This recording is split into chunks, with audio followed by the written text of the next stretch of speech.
different stages of life and know the importance of having honest, loving women around you. When we need a little extra help, we call up Miss Joyce and we ask her, because sometimes you just need to talk about life with your girlfriends. So consider yourself one of us and let's talk it out. Hi, everyone. Hello. I must admit, I was a little let down that you didn't say gorgeous. Like last week, you called me gorgeous. I know. And you are still gorgeous. What you trying to say? You are absolutely still gorgeous. Okay. But not enough to say in words today. I got it. Clear. So, true story, my husband tells me quite often that I look nice or that I'm beautiful. And this sounds like a whiner. But after a while, you're like, if you say it all the time, I don't believe it anymore. Yeah. Especially if he doesn't look up. Know, when you have the flu and you say, oh, you look so beautiful, you're like, okay, no. Yeah, you're lying. I know better. Yeah. So I'm not going to say hello, gorgeous every week. Okay. Maybe 3 out of 4. Yeah, I appreciate the clarification because I was feeling a little ugly today. Then. Hey, did you get your eyebrows done? I did not, but I used a different pencil. I like You know how them. I see said you. I like a strong brow. You did. Before, so yeah. I like especially when you do it's that actually, to me. It was an accident. It's the wrong pencil, but You made it work. I said, like well, them. we're just gonna color in now. You make it work. It was a Sharpie. No. You're looking gorgeous. Oh, thank you, darling. So are you. And we are thrilled to have a guest with us today. We are a big fan of Annie F. Downs. Oh, I sat there so quietly. I had so many thoughts about the eyebrow pencil. But then they're like, who's that voice? We don't know that voice at all. But they look very good. Thank you. And your ability to make the sound like a Sharpie Did is you like spot that? on. Yeah. That's impressive, right? Yes. I like the way you had a Sharpie in each hand when you did the Yeah, eyebrows. It yeah, wasn't just I wish one. you was That's right. With That's your right. pencil drawn. Yeah, That's you got to right. take the most of the time. You know, That's just right. get them done. That's right. Well, if you're not already a friend of Annie's, you will be by the time we are done today because she is a best-selling author. She has a wonderful podcast that you need to check out because Annie and her friends talk about great topics, and it's just a lot of fun. And that's exactly Should be. That why sounds it's fun titled what podcast. it is. That's right. That's right. That sounds fun. So we invited Annie to be here with us today, partially because we're going to be spending some more time together. You're going to Yes. join us at the Love Life Women's Conferences this year. Yes, I can't wait. I'm so excited. Hometown of Atlanta, so that's really fun. Yeah. To get to be there with all my people. And then in Denver as well. So you better get your tickets now because Annie will be selling it out with her family. That's right. That's exactly right. That's 100% true. That's awesome. Well, we have had a lot of people making comments on the podcast that they love being part of group, they love listening, and they would love to hear more about being a single woman in the world today. Yeah. And one of many, many things that Annie is a single woman. That's true. So Today. you feel like right. representing. I am unmarried today, so I will represent that demographic for today. I don't know what tomorrow holds, but today. Today you own that. Unmarried. Yeah, that's right. Well, we wanted to talk about the fact that no matter who we are, no matter where we are, we always want something else, don't we? Yeah. I mean, Yes. I know I'm that way. There's always something that I think will make life just a little bit more fun, a little bit more adventurous, and we need to learn to be content. But that's a big topic, and sometimes people don't want to hear it. Right. Yeah, it's hard because a lot of times something I realize is that if I put like on a dream board or a vision board or something that I want, you know, like in relationships or just Do you in do life. vision boards? Yes. I used to they have like cutouts parties. from magazines? Yes. Do you? Wow. Yes. Okay. Y'all don't do. Why y'all? I mean, looking at yeah, me I like do y'all that. never done that? I'm way in. I do them. Oh. How do you do it? I don't know. I about This is just magazines. new. Oh, I this is go just to- new for me. I just go to like From you, new information. to the dollar It's a store. good thing. Yeah. I get a little poster board and cut out stuff out of magazines and words. Yeah. And people with abs. Like you know, oh my God. like the Unabomber did. Oh my gosh. Well, not a serial killer. no, it's different. It's different. It's a lot. abs. It's a lot Yeah. different. It's Yeah. usually like inspirational Oh, words. that's better. Right. Like happy and you know like That is good. Do you do one Fine every words. year, Jay? I try to do one every year. Okay. Like I would try to do like we started doing them even for my daughter's birthday. So that was one of the things to help her. cool. You know, she never likes to finish them. So, but that's something that we had kind of started doing was like Yeah. That's a vision great boards. idea. Yeah. So You know, I have a problem with them. Not that they're wrong, but for my personality, I know that I have to be super careful to not like think too much about what I want because then I can get self-focused on that. Then I lose that contentment side of it. So for me, I've had to learn It's a that about fine myself. line. I can't think too much about what I want because I'm so goal oriented. I will go hard for those things. Okay, but let me forget tell you my what center. the church has done wrong. You ready? Welcome, Whoa, Annie. this is big. Okay. Let's just go there. Is we were kind of told in youth group growing up that when you are content, you will get what you want. When you are satisfied with what you have, then you will get what you want. But what is actually true is when you are hungry, you don't have to pretend to not be hungry to get full. You have to go eat. Well, And so we've got to start figuring out a way to make vision boards that help us dream and pursue and go after what we want, but hold them both. Yeah. I felt like growing up in church, I was taught I wasn't allowed to have wants and be satisfied. Yeah, I was yeah. supposed to be all the way satisfied, and then I'd magically get these things I want. And that just was never true. Yeah. It was never true. And I felt the same way, but then I also then leaned on the scripture of like, where there's no vision, the people perish, Yeah. And so I'm Yeah. always like, if I know that I want to do something, a lot of times I can get so inundated with things that I'm doing for other people, whether that be in ministry or work, that sometimes I do lose focus of me. I lose focus of, the things that, I've talked about this on the podcast before, so I could be working, and even forget to eat, Yeah. So I do get content. I must have been like, "Rrr," and I'm like, oh, forget it, Right. keep moving. And so sometimes I need that visual just to remind me like, hey, you have to prioritize yourself too. So I do like to have, like just something to look forward to sometimes. And then the thing that I really had to work on is not punishing myself when I don't necessarily get all that stuff. Yeah. Yeah. Because I still don't have abs, but it's a cool thing to like, I wish I had them, Does that make really sense? good. I don't know Absolutely. where I was going with that because we went somewhere else, but it's all good. But No, I think you make a really good point that we really all need something different in our lives to focus us, to learn how to have goals and be content, Yeah. and to be able to do them both. Yeah. Right. It's a really good That's point. the thing is how can you hold I have more than I deserve, and there are things I want I do not have. Right. Both Yeah. of those are always true, and we get to help our friends in our real lives, and they're listening, our friends figure out what it looks like to hold both of those. Yeah. I think I just had a revelation about my whole life just now while y'all were talking. Okay. really, Wow. do share. I don't know. Nice. Maybe I should make you wait like to the next 10 minutes. Why? And then Whole share it revelation. later? I'd like tease a little bit. I think you should. I think It's like a teaser, and we'll be back with you. Yeah, it's like, there you go. hold on. I can have vision. I love vision for other people. I like to think of vision for what I want here at work and what I think we can do for my family. But to do it for myself feels almost selfish to me because I think it's a lot of what you're saying, Annie, is that's too much about, that's not the way that it's supposed to be. I need to be very happy with what I have right now. So I shouldn't think that much about myself. I think you should go Whoa, for it. I'm just going to sit here and ponder that for a little Totally bit. go for it. I think I will. But I love that you kind of I just thought about that. landed there. Yeah, that's interesting. Yeah. So we actually got some questions from all of our friends, and so I'm gonna ask you a few questions from Okay. them, Annie. Okay. So this one says, "How is it okay not to be happy being single, despite being happy with and in yourself?" Totally. Right? I mean, I think I totally think you can say this is not the life I want. And Yeah. the question is, are you sitting at home and saying that to yourself or saying that to Facebook? Yeah. Or are you feeling that and still going out and meeting people? Yeah. That is such a And key. are you still doing living anything? your Yes. life? Are you doing anything to Yeah. remedy the thing that bothers you? Because we aren't in control of. In fact, we talked about it at lunch, Aaron. This idea of like it is a miracle when a man and a woman end up at the same place at the same time and fall in love. It's a miracle. Yeah. But I'm probably not going to fall in love with someone if I don't leave my house. Unless it's the mailman, because he's the only one who shows up every day. Right? So yes, I think you can be not satisfied with your situation, but then my follow-up question is always, so what are you going to do? Yeah. Right. What's your next move? You Yeah. don't have to like be on dating apps unless you want to be, and I think they're great, and you don't have to go out every single night, but are you anywhere where you're meeting people that might either be able to set you up or might be someone you can meet yourself? So that is not the definition of discontent. I don't think so. Wanting something else Yeah. is exactly what we Wanting were and talking discontent about. are two very different things. Right. And wouldn't you say, I could say this for myself, so you say if it's true of you, but when you are wanting other things that you don't have yet, doesn't that push you closer to Jesus?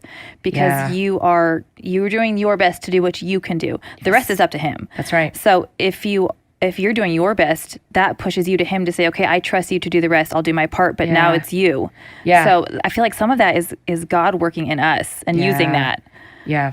It's that balance of like trusting that God knows what we don't know. Yeah. And he protects us from relationships in work and in personal life that are not right for us, but also not expecting God to have someone delivered to your front door. Like it's a teamwork, right? It's teamwork. It's God doing what only God can do. Yeah. But then Annie has to be involved too. Right.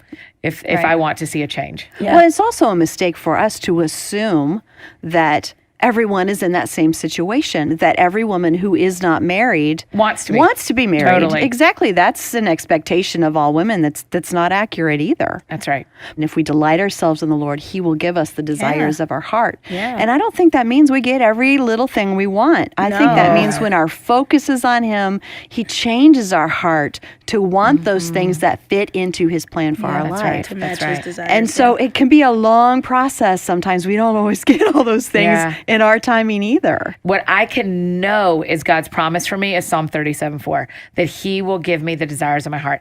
He has not promised me a husband and children.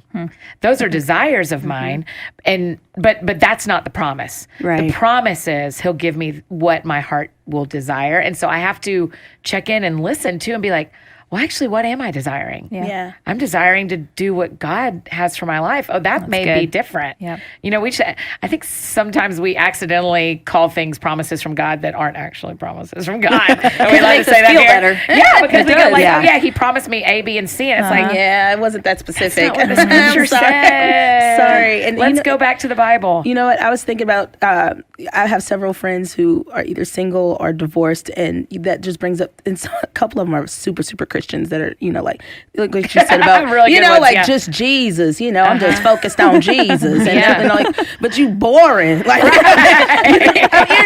you're not doing anything with your life. And so what I Right. hear you saying is, trusting God in the process, being content where you are, but still living life. And then another thing you said about the apps, and also adjusting to time, adjusting to That's the so good, time, Jay. because a lot of people that are out there that are single are just like, oh no, I'm not using no apps, or I'm not getting on no, online or anything, but adjusting to the times.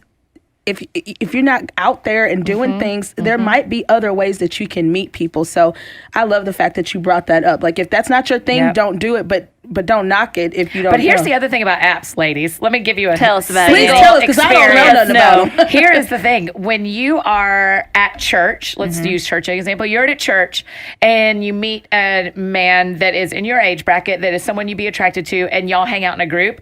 You don't totally know the intentions unless he says, or one of you says, hey, let's go on a date. But on the apps, everybody knows why you're there. Yeah. You're there because you want to meet someone. Yep. Now, some of them are better than others, but you can know the intention from the get-go. Sure, you're going to end up being friends, but the reason you're there and the reason I'm there is we're looking for a relationship. Does it take some pressure off? Yeah, As long it as just you're makes on it- the makes right it app. real Right. You intentional. don't want to get on the wrong app, because then you know what they want to. That's right. That's right. That's it. That's a It's different some request. bad, it's some bad apps out there. That's right. There's different ones Be that careful are better with than your others. app. Yeah. Today's takeaway from Ginger. That's right. Thank you, Ginger. But yeah, I mean, it's exactly what you said, Aaron, of like, it takes off a little bit of the pressure because you aren't doing that. What are we doing here? Yeah. Like, I think, what does this mean? You aren't like reading the tea leaves of the dating relationship. You're like, oh no, I met him on an app where we are looking for a partner. Yeah. Yeah. And so it just makes, I'm 2 thumbs up for Christians using dating apps. So, how are you staying content in this season, and what do you focus on in this season of singleness? Yeah, for starters, it's a season. And so there are things I can do right now that I will not be able to do when I'm married with kids. And so part of it is listing. I mean, I actually keep a list of things I get to do right now that I will not get to do when I'm married with kids. There are things that I will lose. If you, not you, I won't speak about any of you guys. I probably have often thought, when I get married, then I get everything. I never think about what you lose. And as I have grown in myself and in my faith, it has felt like the Lord's been like, hey, remember, once you're married, travel changes. Hey, once you're married, how you spend your money changes. Once you're married, even your relationship with God shifts. Because I remember so clearly one time, y'all, I was seeing somebody and I was getting ready in the morning and in my house, and he was not there. And I was blow drying my hair, and I felt the Lord say, if this is the right guy, you and I change forever. Wow. And it stopped me in my tracks. Yeah. And I thought, what do I want to say to God today when it is just me and him? Now, spoiler alert, I didn't marry that guy, but it has given me this perspective. Contentment is a weird word for me too, probably because of some of the teenage grown up in the 90s and 2000s that the three of us have talked about. So contentment's a weird word for me, but what is very true is I am eyes wide open to the gifts of this season of my life that I will trade for different gifts when I'm married with kids. Trade's a great word. Yeah. So I lose things and I gain things. And I am so thankful for what I have right now that is unique to this season of my life. I don't know if you knew this. These two ladies know that I'm a listener of your podcast. Thank you, Erin. So anyways, I've heard you talk about how in the season of life that you're in, so you are very intentional with the friendships that you have, and you're a part of other families' lives. Oh my gosh, yes. And you have all these other kids that you are. Yes, I call them my mini BFFs. Right. All my What do friends' they call kids. you? They call me Crazy Annie. I just love it. And that's so funny. Like, not That's the Aunt best Annie. name ever. It's Crazy Annie. It is so fun. You are taking advantage of this season, and not only is that probably edifying to you, but also to those families. Yeah. To get to have. Yeah. Our other friend Megan, we've talked about before too. Before she moved away, she's still single, and so she became part of our family, and my kids adore her. And not only did she tell me that was good for her soul, but I needed her so badly during that season. Yeah. And so just how God uses those different seasons as we're all going through life, just trying to figure it out one day at a time, I think that's such a beautiful picture of how God does that. Can I tell a 2-minute story real quick? Absolutely. Okay. Yeah. I have this family that every Christmas, it's a husband and wife and 3 kids. Every Christmas, the 3 daughters and I watch a Christmas movie their last day of school, like that night. And we've done it 8 years now. And we wear footy pajamas and we eat dinner and we watch a Christmas movie. And 2 years ago, the middle daughter, we finished watching the movie. We're all piled on the couch. We take the same picture every year. You know how it goes. And the middle daughter's relaxed. And she's like, I hope you never get married. And I was like, get behind me, Satan. I was like, what are you saying? I kind of paused, and the mom's mortified. And I'm like, and Sadie lets me tell the story. I'm like, Sadie, why would you say that? And she said, I think when you get married, you won't come over as much anymore. And it gave me this moment of going oh yeah, I get to be in kids' lives. I'm going to cry saying this, y'all. I get to be in I didn't know when my best friends had kids that they were giving me new best friends. Yeah. I had no idea. But they have. And my calendar allows me to be in a lot of families' lives, and that will change.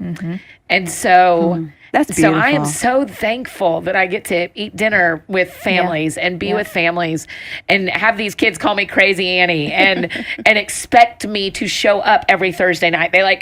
Well, it's Thursday. Of course you're going to be here. Our church added a service on Sunday, so I couldn't go to this one family's house on Sunday afternoons anymore. And I didn't even think they would notice. The kids were like, you don't come over on Sundays anymore. I was like, oh, right. Sorry. I forgot to communicate what was happening with you. That's cute. But it's a gift. It's a gift. And so the longest answer to that question is there are gifts in this season that will not always be gifts for me. Yeah. And so I will eat those up while I have them, and then I will trade them in for the next thing God has for me. That is perfect, because whatever season you are in, there is a beautiful gift in this time for you from God. So the Bible says so much about this very thing, about the wonderful things that he has for us and about contentment. And Joyce has certainly lived a lot of this in her life. So let's dig into what the Bible has to say with Joyce about contentment and putting God first. Let's look at Philippians chapter 4, verses 11 and 12. Contentment doesn't mean that you never want anything else.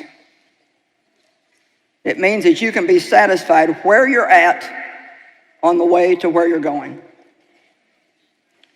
How many of you would admit today that this is the right place for you to be today? Because if the truth be told, you have had a fair amount of discontentment. You know, we are a people created by God, and we're created for God, solely for his purpose. to love him, to worship him, and to be the object of his love and his abundant grace. And so anytime that we let other things that we want get ahead of our relationship with God, it always just poisons us on the inside. And I'll tell you the truth, honestly and truly, for a lot of years, even as a Christian and even as a woman in ministry, I really didn't know what I'm trying to tell you here today. And I really just could not get happy. I thought, well, if I could have, the growth of my ministry was really important to me because that was my goal and dream. Whatever your goal and dream is, you want to see that progress. And so I thought, well, if I could just have 500 people in a meeting, then I'd be happy. Of course, then when I got 500, then it was like, well, if I could just have 1,000 people at a meeting, then I would be happy. Some of you have more money now than you ever thought that you would have in your life, and still there's a thing in our flesh that wants more. Some of you have more success, you have a great position, you thought, well, if I could just get married, I'd be happy, and so now you're married, and now you're thinking, well, if this person I'm married to would just behave a little better, then I could be happy. Well, I could be happy if I had a bigger house, so now we got the big house. Well, I would be happy if I had somebody to help me clean this big house. So then you get somebody, you don't like the housekeeper. Well, I would be happy if I could get along with this person who helps me clean the big house. Come on, is anybody home today? Whatever it is that you think that you need today to make you happy, I can tell you that it really won't do it for very long. It might for a short period of time, but it won't do it long term. But if God is first in your life, first, seek ye first the kingdom and his righteousness, then other things will be added unto you, and you can have them with joy. God is like, he's jealous in the way that he doesn't want anything else to be before him, because he knows that we were created solely for him and by him, and that we don't function right when we put anything else ahead of him.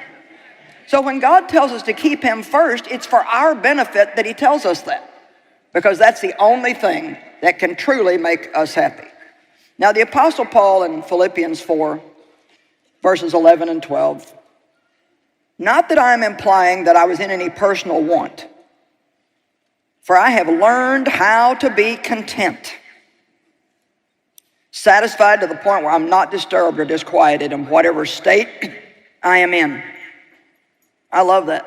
I've learned how to be content no matter what state I'm in. I know how to be abased and live in humble and straitened circumstances, and I know how to enjoy plenty and live in abundance.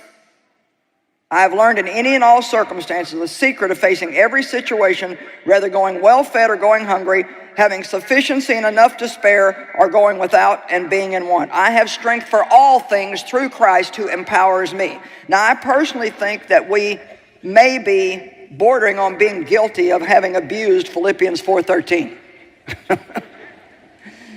Because we tell people, oh, you can do anything.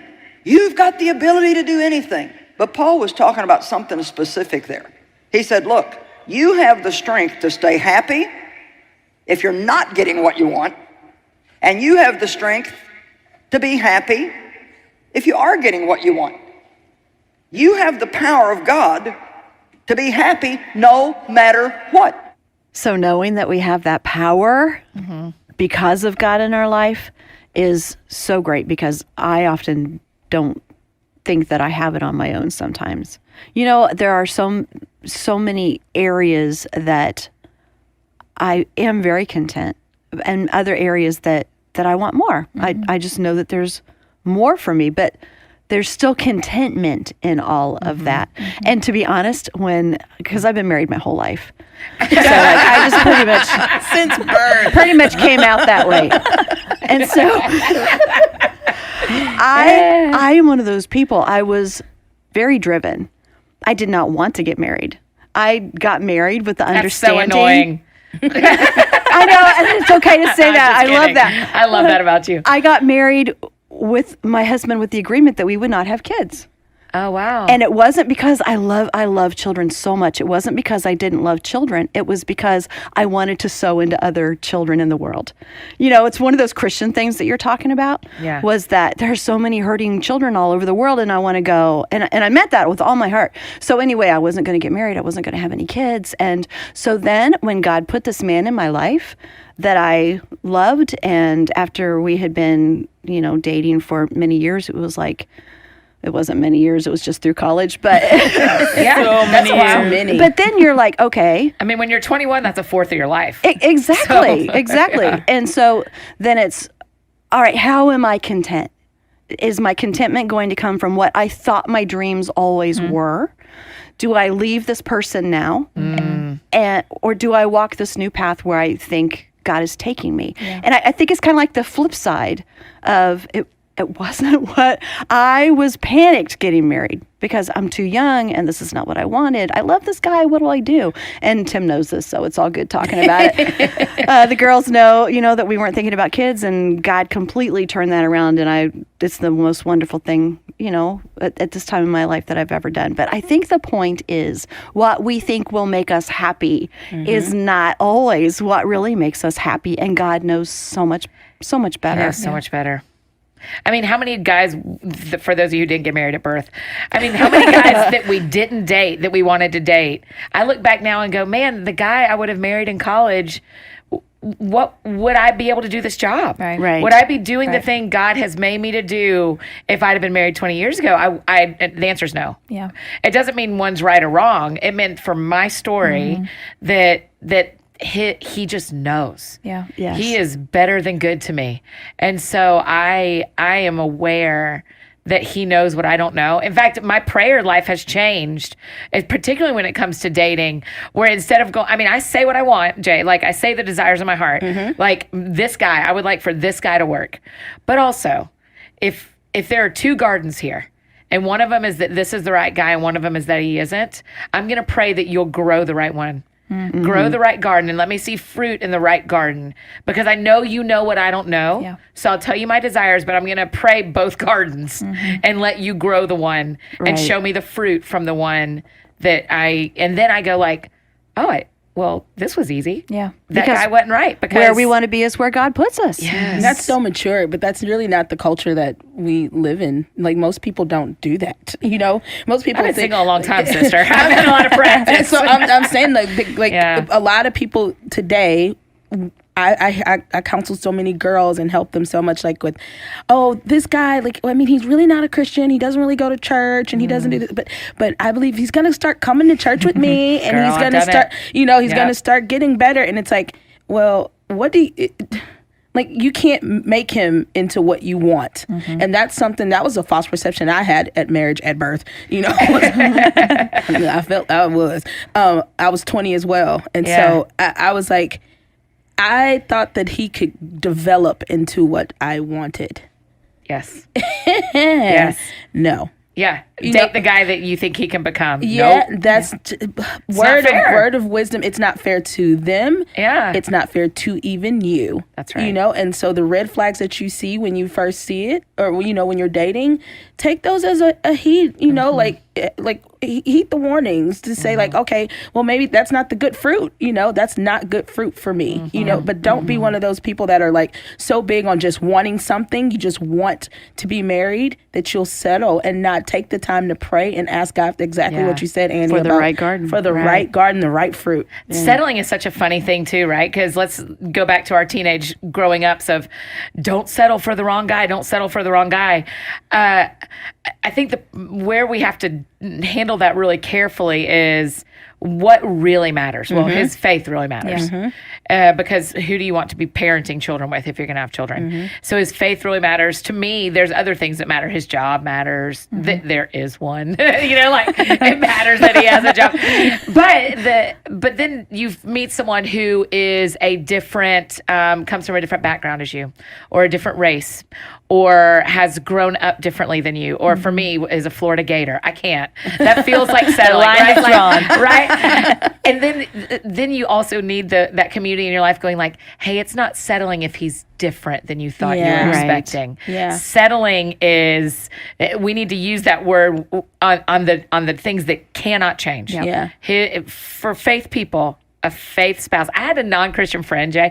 I had a non-Christian friend, a guy say to me, please marry a Christian. And I was like, yeah, planning on it. Like, that's my plan. And he had been a non-Christian who married a Christian, and they had divorced. And he said, it wasn't that we didn't love each other. It's that we always used a different map of how we wanted our lives to go. That's huge. And that was huge to me. So there are things that would be settling, but man, be open that he may have a different job than you think he's going to have. He may be a different age than you think he's going to be. He may be from a different background. There can be differences that are not settling. And we need to give ourselves permission to like, oh, it isn't settling if my friend picks someone from a different church or a Florida Gator, as my problem would be. As a Georgia Bulldog, that's hard for me. And set realistic standards too. Yeah. I have some guy friends too that aren't even cute and want Beyonce looking girls. Listen, let's lean forward into my microphone. I need you to be Denzel then, because you're not Listen, Michael B. Jordan or somebody. I'm like, you can be picky if you want to be alone. right. But Looking how like about- Shrek, but you want Thank Beyonce. you. My Thank bad. you. Thank you. I mean, can I get a witness? That is the truth. Well, I think we've got time for one more question Okay. from our friends who are listening. So this question is, why do you think people view singleness as being behind in life? Because I think it was historically. I think there was Culturally, that that's was true. And also, 100 years ago, women couldn't financially, economically exist in a healthy, God-fearing way. But shouldn't we without have a all spouse. moved past that by now? You would think so, but we love watching The Marvelous Miss Maisel on Amazon, and we love watching The Crown and all these shows from the 50s that show a simpler time that makes it feel like marriage is the option when you're 18, the only option. And if once you're out of your parents' house, then you better be married. Yeah. So it does feel like, and I would say that the church does a little, historically, I feel like we're way better than we have been. But I think the church historically kind of gives the feeling of, hey, when you're 17 and you're in high school, we need to talk to you about getting married because that's going to be the next thing you do. And then you go like, oh gosh, it's not the next thing. Oh gosh, I went to college and oh gosh, I didn't meet him. And oh gosh, and 30 and and so I think culturally in faith and just in the world, historically it has been to be a person over 25 unmarried was delayed. It's different now, I think. Very. But you still get that vibe from people sometimes. Probably not at this point, not as much. Genuinely, it's almost like a hourglass shape. When you're in your 20s, it feels like, oh yeah, you're fine. Listen, you're fine. Live your life. Go travel. Da, da, da, da. And then you get like 28 and people are like, hey, is everything all right? Do you need something? Are you in counseling? So the hourglass comes in from like 28 to 34 when most of your peers are having small children, when people are in those first years of marriage, and there's that.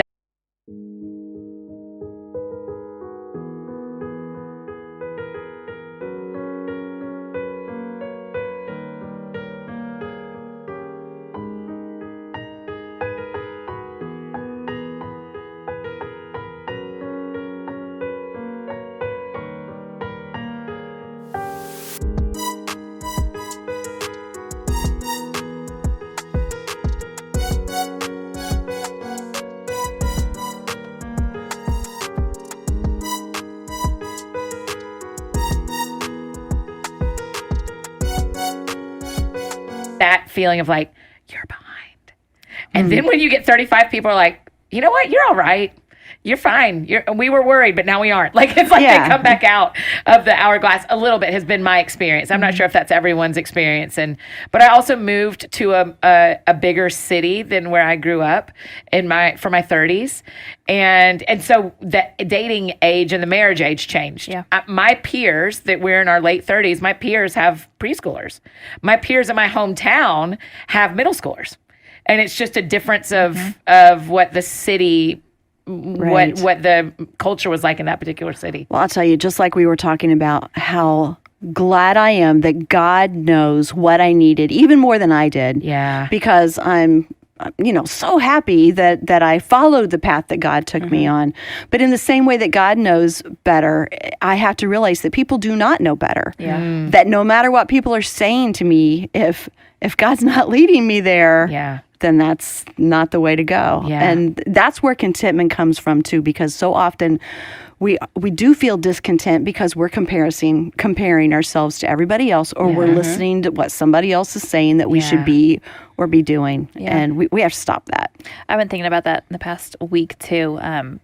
Not so much for being single or not, but so I know a lot of moms, and a lot of them stay home with their little kids, and it's just things that I hear are that they want more, but they're home with their kids right now, and that's the season they're in, and they love that. But you feel like sometimes like you're missing or something. Like you could be doing more, but this is a season you're in right now. So Whether you're home or whether you're not, right? yeah, I could be doing more somewhere else. I could be doing more if I Sure. was home. Yeah. but to be content, like you're saying, with this is the season that I'm in, like you were talking about earlier, Annie, this is my current season. God will probably change it again. Yeah. And we're going to be constantly shifting seasons that we're in our life. So how do I make this season that I'm in right now be the very best I can let it be, and do all the things I can do in it, but not feel bad that I can't do all the things I could do in that last season. Yeah. And that there are going to be new things I can do in the next season that I can't do yet. I can't even fathom them yet. But it's okay to, I think what I'm thinking is, let go of what you used to be. It's okay to say, that is not who I am right now. And it's okay. It's okay that one day I'm going to have to let this season go because I'm going to enter the next season, and learning how to be okay in each of those and leaving some things behind. And if you think about the weather, it's winter right now when we're recording this. Yeah. If I'd have shown up in t-shirt and shorts and just been like, but I love wearing t-shirt and shorts, you're like, that doesn't match the season. You're so ridiculous. You're ridiculous, Annie. You're freezing. I mean, there just is the nature models for us what we can do in relationship and spiritually too, of like, it is right and appropriate for me to wear a coat.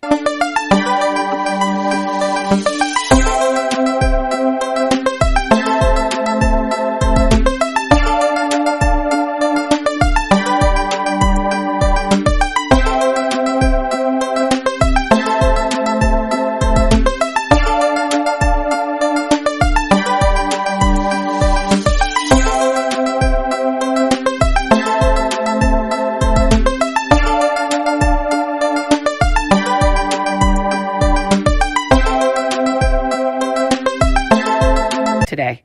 Now in July, it's not. Right. And so I need to pay attention to the season because it tells me how to dress and what to do. And so for our friends who are stay-at-home moms right now, pay attention to your season. Yeah. Wear what you should wear. Yeah. You can wear sweatpants every day. I lived a life. Yeah. I would love that. And at some point when I get to do that, I will miss getting on airplanes a couple of times a month. Right.